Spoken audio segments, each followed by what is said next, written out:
Hello मित्रों, हूँ मुनाभाई चौगट। हमणां થોડાક દિવસથી મારે એક મેટલ થઈ ગયેલી છે અને એ મેટલનો જવાબ હું આપતો નથી। મેટલ એવી છે ભાઈ, મેં એક 30 વર્ષની આપણા કોળી સમાજની દીકરીને મારા ઘરમાં બેસાડી છે અને મેં કાયદેસર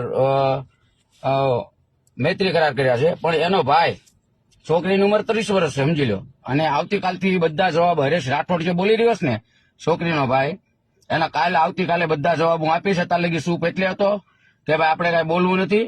બાકી હરેશ રાઠોડ, હા, મુન્નાભાઈ ચોગટ છે, તું મારો હાળો છો કાયદેસરનો, સમજી લેજે હવે, બરોબર? અને કાલ સવારે તારી બેન તને જવાબ આપશે બધા।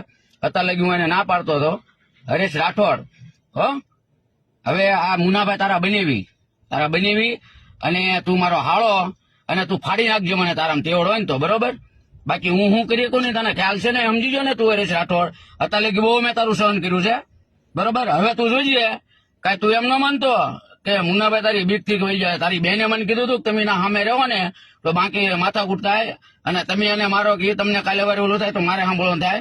બાકી હવે યાદ રાખજે, તારા બનેવી છે ને 8 દિવસમાં ભાવનગર આવે છે અને તારે જ્યાંથી તોડવો નથી તોડી લેજે। આ તને ચેલેન્જ, હો, તારા બનેવીની, તારા મુન્ના બનેવીની ચેલેન્જ છે અને કાલે સવારથી તારી બેન તને જવાબ આપશે, હો। તારી બેન છે ને પાયલ રાઠોડ, ઈ મારી વેવો છે કાયદેસરની, હો। જા, તને ચેલેન્જ આપું છું, મારી બાયડી છે, મારી વહુ છે। અને હરેશ રાઠોડ, જ્યાંથી તોડવો ને તોડી લેજે, હો।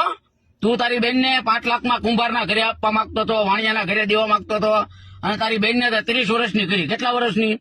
કોળીની છોકરીને તમે 30 વર્ષની કરો, શું થાય, હો હરેશ રાઠોડ? એટલે હું તારો બનેવો છું, હો, અને ફાડી નાખજો તારા તેવડ હોય તો, જા।